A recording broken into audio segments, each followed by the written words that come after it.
আমি জানি সব কিছু নষ্টদের অধিকারে যাবে। নষ্টদের দানব মুঠোতে ধরা পড়বে মানবিক সব সংঘ পরিষদ। চলে যাবে অত্যন্ত উল্লাসে, চলে যাবে এই সমাজ সভ্যতা, সমস্ত দলিল নষ্টদের অধিকারে ধুয়ে মুছে।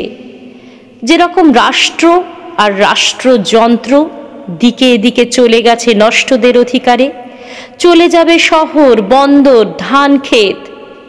কালো মেঘ, লাল শাড়ি, সাদা চাঁদ, পাখির পালক, মন্দির, মসজিদ, গির্জা, সিনেগ, পবিত্র প্যাগোডা, অস্ত্র আর গণতন্ত্র চলে গেছে। জনতাও যাবে। চাষার সমস্ত স্বপ্ন আস্থা করে ছুঁড়ে একদিন সাধের সমাজতন্ত্রও নষ্টদের অধিকারে যাবে। আমি জানি সব কিছু নষ্টদের অধিকারে যাবে। কড়কড়ে রোদ আর গোলগাল পূর্ণিমার চাঁদ, নদীরে পাগল করা ভাটিয়ালি খড়ের গম্বুজ, শ্রাবণের সব বৃষ্টি নষ্টদের অধিকারে যাবে।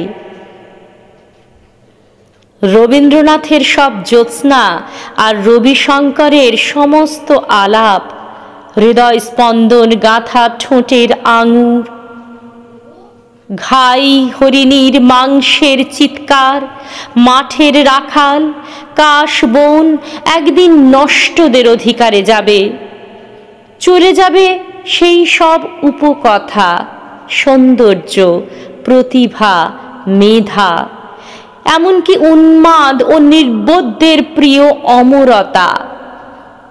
নির্বোধ আর উন্মাদের ভয়ানক কষ্ট দিয়ে অত্যন্ত উল্লাস ভরে নষ্টদের অধিকারে যাবে। আমি জানি সব কিছু নষ্টদের অধিকারে যাবে। সবচেয়ে সুন্দর মেয়ে দুই হাতে টেনে সারা রাত চুষবে নষ্টের লিঙ্গ। লাম্পট্যের অশ্লীল উরুতে গাঁথা পড়বে অপার্থিব সৌন্দর্যের দেবী। চলে যাবে কিশোরীরা, চলে যাবে আমাদের তীব্র প্রেমিকেরা, ওষ্ঠ আর আলিঙ্গন ঘৃণা করে চলে যাবে, নষ্টদের উপপত্নী হবে। এই সব গ্রন্থ, শ্লোক, মুদ্রাযন্ত্র, শিশির, বেহালা, ধান, রাজনীতি, দেয়ালের স্বর, পদ্য, গদ্য, আমার সমস্ত ছাত্রী, মার্কস, লেনিন আর বাংলার বনের মতো আমার শ্যামল কন্যা, রাহুগ্রস্ত সভ্যতার অবশিষ্ট সামান্য আলোক। আমি জানি তারা সব নষ্টদের অধিকারে যাবে।